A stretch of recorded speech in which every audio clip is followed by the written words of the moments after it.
Helsa, this will be the first video in a series of videos in which I will be doing based upon prison reentry and what I like to call the convict reform.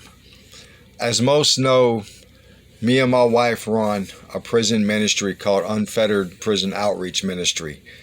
And what we do is we try to help those individuals who are coming home from prison to make somewhat of an easy transition back into society. And what we do is we reach out to individuals and try to find jobs for these people. We try to find clothing. We try to find housing. Even try to find transportation if we can achieve that. And so far, we've had great success. We have a network that extends basically all over the country, and we have a lot of people that we can call on to help us.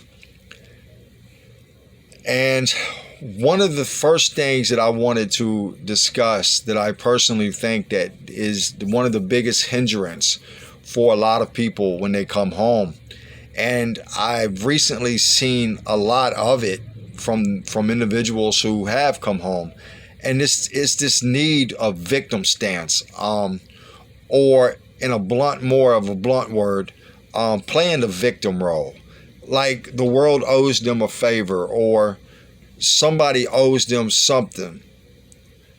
And one of the things that I would like to address is this victimization that a lot of brothers and sisters are taking and putting in their heads when they come home.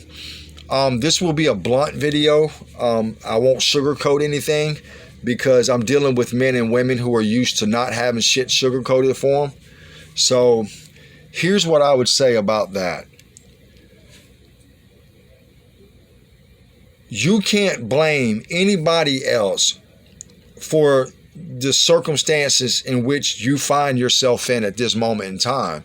You can't blame anybody for sending you to prison. You can't blame anybody for the choices that you made, because when it was all said and done, you knew that if you committed a certain crime, that you would go to prison. You knew this, but you chose to do it anyway.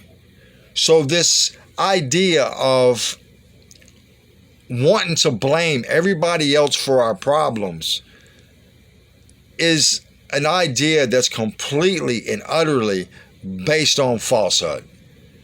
Because when you come out of prison, you're still going to have to deal with the fact that you're an ex-felon. You're still going to have to deal with the fact of leaving your kids out there by themselves, or leaving your wife or your husband. You're going to still have to face that. And you can't expect to come home and expect all to be forgiven, because you have to remember, when you made that selfish act and you committed the crime that you committed, you took, most of the time, we took no consideration for the people who were around us. So you have to expect for them to be upset with you. And when you go looking for a job, absolutely, in many cases, the job hunt will be hard. But you can't just go put in a couple applications and then think that you're going to get an excellent job, because you have to remember something. You put yourself in this type of a position. So you're going to now have to prove yourself. You're going to have to prove yourself to society. You're going to have to prove yourself to your family. And you're going to have to prove yourself to your employer. And you might have to start a job that only pays $9 an hour until you've proven yourself. And then your employer will probably give you a raise or be more willing to help.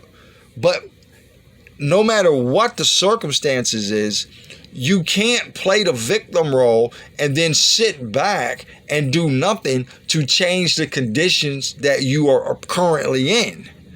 And the one thing about the Unfettered Prison Outreach Ministry is that we have no issues with helping anybody. If we can make your transition a little bit more unbearable, then we will do that. But the one thing we will not do, we will not hold your hand, and we will not babysit you, because we were all grown men and grown women. We know the difference between right and wrong. And we knew when we committed these crimes that we would have to pay for them. And we knew it was going to be hard. But guess what? It's hard for people who have never been to prison. The only difference is that based upon our decisions, we stacked up more stress on our shoulders. But we have to stop this, I'm a victim. And then another issue that we really need to get away from. We need to get away from this chain gang, prison gang mentality. Because for a lot of us, when we come out of prison, we bring that criminal element with us. We bring that prison mentality with us. And then we wonder why it becomes so hard for us to achieve our goals. And we wonder why nobody really wants to help us. Because when we adapt that mentality, it's like a wolf mentality, and that everybody else is a sheep. And in many cases, the person you think is a sheep isn't. So we have to begin to eliminate that criminal mentality, because that's what's gotten us in all the trouble that we have really ever gotten into, is that we think that we're above everybody else.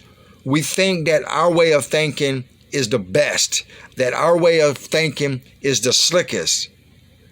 And until we address that particular issue, and until we understand that in order for us to survive, or in order for you to survive on the street, you have to leave that old life. You have to begin to build a new life.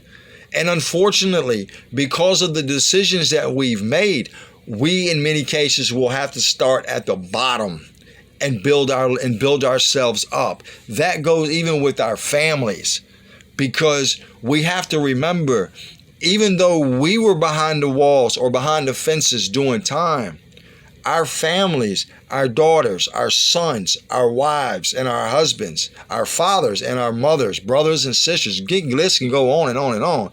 They were also doing this time with you, because they're without their loved one. So there has to be an effort to mend those, as people say, mend those fences that have been destroyed. But we can't do that if we continue the same criminal mentality, that we continue the same chain gang banging mentality.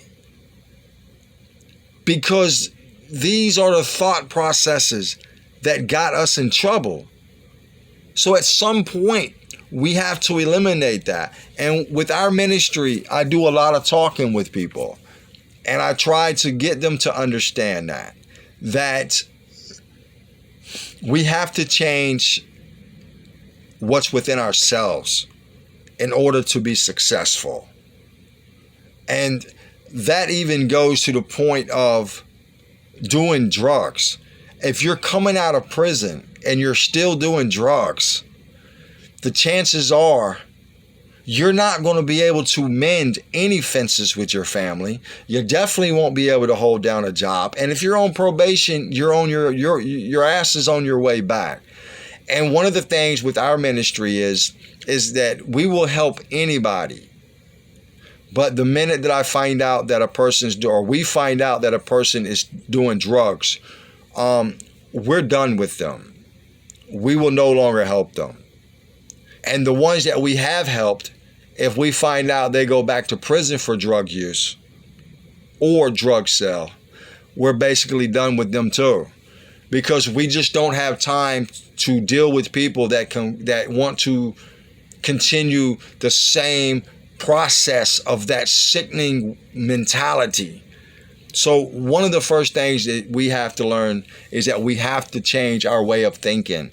We have to leave those individuals who we were hanging with before that influenced us into living a lifestyle that was not up to par, so to speak, with doing the right thing. And even something simple as probation. When you're on probation, they give you a rule book. You know the rules. But part of that prison mentality and that criminal mentality is that I want to see if I can bend these rules. Then we find ourselves back in prison. And you know how many times I heard people while I was in prison say, oh man, they just violated me for nothing. But then the more that I talk to them, the more I find out that they pissed dirty 3 times. They were in an area they wasn't supposed to be in. They were hanging out with people they wasn't supposed to be hanging out with. So in all honesty, they didn't just violate you. You violated yourself. And all this goes back to one thing. Changing this mentality. Changing it and looking at the fact that the only way you will be able to be productive once you come home, the only way that you will be able to rejoin society properly is if we change our way of thinking. Because this is what's gotten us in so much trouble. Am I telling you to be a coward? Absolutely not. But what I am saying is that there's plenty of opportunity out here for those who accept it and those who accept the challenge. And is it going to be a struggle? Absolutely, it will be a struggle. But there are those people who will help make that transition a lot easier. I won't bore you with a long video. But what I would like to say is that there is another ministry that is ran by a female, a sister of mine, who I highly respect. Her name is Donna Donovan. She runs a prison ministry called Appalachian Pagan Ministry. And I have been in touch with several people that she's working with in the prison systems that she's in. Me and her has connected. We've been able to help each other, so our ministries have connected. And so I would ask that the brothers and sisters who are watching this, go connect with her and see what you can do to help with her. Because you help me, but then there's this other ministry that is really doing some good stuff as far as making sure that the Asatru and the Odinists and the Wotanists have the books that they need so that they can begin to work on their criminal thinking and changing their way of thinking, so that way the process of them being released is much, much easier. So again, thank you to everybody that has supported us in our ministry over the years, because I think we've been up and running now for about 7 years, and we have helped a lot of people. And I won't mention you brothers and sisters' names who have dramatically helped me with finding brothers jobs, giving them a place to stay, food, clothing. I won't mention your names because you didn't do that for that reason. But again, for those of you who have been to prison and have come home, remember, you will not be successful. You will not make it if you don't do one key thing. Change what's up here. Change this way of thinking, because if not, let me be the first to tell you, you will wind up spending the rest of your life in prison. And you will have nobody to blame but yourself. With that, thank you for watching, and thank you for all y'all who contribute to this.